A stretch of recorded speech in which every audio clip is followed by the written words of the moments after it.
This is Ronald from ARPA Network. It is my pleasure to share today about Autonomous World and fully on-chain game. And as the core member of Lattice started in their first manifesto of Autonomous World, it's actually a system of entities and objective introduction rules that are enforced by blockchains. And moving along to the next page, specifically, the concept of autonomous world actually refers to multiple things. Features such as decentralized virtual environments or ecosystem built on the blockchain technology. And these worlds actually operate autonomously, meaning that they are governed by smart contracts or DAOs rather than the centralized entities.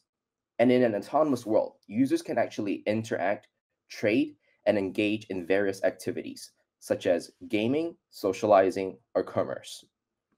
So further along, the key features of autonomous world that we are talking, there is multiple. Decentralization, security and transparency, ownership and control, immersive experience, interoperability, scalability, programmability, and revolutionary potentials. What we're talking about is that these features are ever expanding with the natures of Web3, blockchain technology, and also ownerships for each users as well. How we're viewing autonomous world right now is very highly promising due to their transformative potential to revolutionize various facets of both our physical and digital existence, including digital experience, economies, and societal structures. Specifically, what we see is that in the gaming industry stands out as a particular influential domain in this paradigm that we see this shift. So to moving along, what we see in this industry right now is that we're not the only one who thought about this or see the importance of autonomous world. There's a lot of ecosystems with the support of it. For instance, right here, we can see that there's a lot of like-mindeds from chains, infrastructures, engines, and not only these ecosystems, we also have multiple VCs, investors, and gaming studios trying to shift and then moving along for autonomous world as well. So let's talk about like what we are trying to do during this time. We would see it in the autonomous world ecosystem. Not only we have this facet resources grouping together, trying to make Web3 fully on-chain game into something new, we also see this as an opportunity, as a sandbox, where we could have game engines, various infrastructures, linking up all of these resources and experimenting it in a very, very innovative way. And let's talk about what we have right now and what we're trying to do as even ARPA Network. So what we do at ARPA Network, and ARPA Rankcast is one of us, and why it matters, is that what we're doing is a threshold BLS network that serves as an infrastructure of verifiable random number generator for secure wallet, cross-chain bridge, decentralized custody. And one of the product underneath of Rankcast is actually an on-chain verifiable randomness oracle with a suite of APIs for different use cases. And why the fixation? Why is randomness so important on fully on-chain game? The answer is actually pretty straightforward. Security, fairness, and transparency. What we are trying to do is to become the infrastructural tools that brings fairness to gaming. So just think about it for a second. If you're a gamer, do you want rigged loot boxes or sketchy draws when leveling the playing ground? And if you're into NFTs, don't you like fair chances for rare and unique drops? If you go into a fan of like occasional lottery, how does pure luck sound for everyone? So this is the occasions where verifiable on-chain randomness provides the fairness to users and gamers in this sense. And this is exactly what we're trying to do. So now let's go a little deeper into the technology that goes behind it. As you can see, users request through Rankcast through the smart contract. What we're trying to do differently is that on the multi-node, we would then formalize a key, where this key each generates a fully verifiable randomness that occurs to it as well. So the great duel that we see in this market and the knowledge that we could compare, I believe a lot of our colleagues or like in the industry would heard of like Chainlink VRF.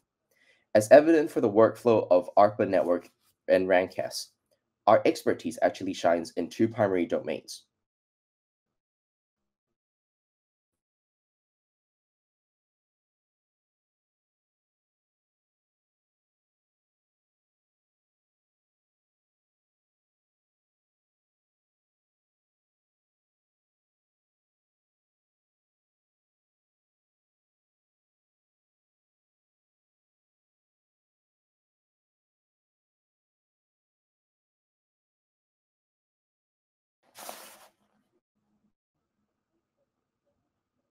Hello?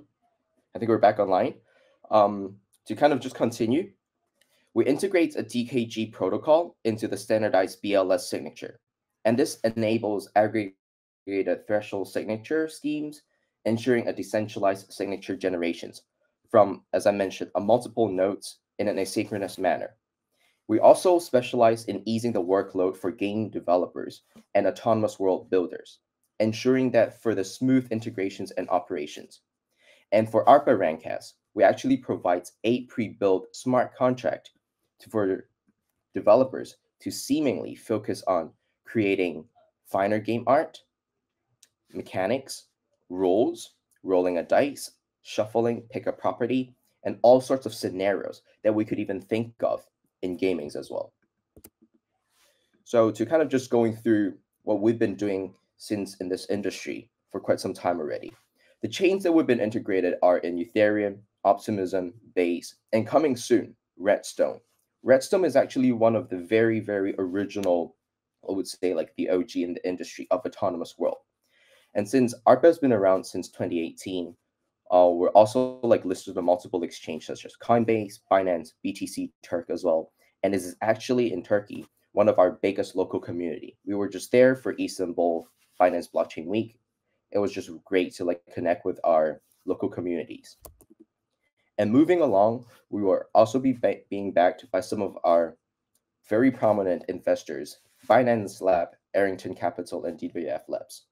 Right now, what we're trying to do is to expand our potentials of being the infrastructural tools for more gaming projects, more chains where we could massively adopt it into autonomous world and just be helping them into this fundamental bringing randomness into autonomous world and fully on-chain game.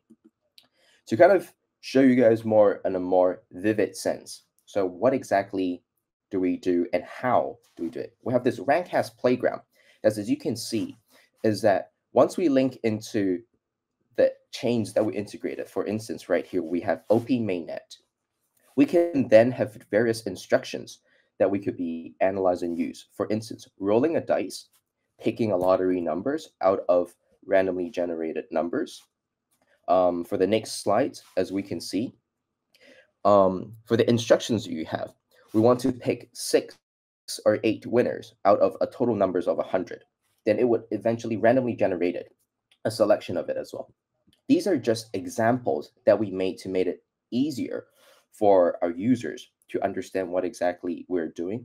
But when it translates into a fully on-chain game, the randomness could take another level up. For us, we actually have our new fully on-chain game that our team developed. It's called Deer. So for this instance, this is actually our 3rd time that our team has been telling, even like to outsides, that we have this fully on-chain game that we've been used. What Rancast and Randomness ARPA we did was that we have a randomness seed that does the timing allocations of this game, where it's almost like when you're trying to interact with this deer, there's a various feed and abuse mechanism that involves into it, where the timing of it, we could play with the random timing that involves with it. And I hope this really short and brief introductions could help you guys understand what autonomous world, fully on-chain game, and how an infrastructural tools plays a critical point of helping what we were trying to do in fully on-chain game. Thank you. It was actually a pleasure talking to you all as well.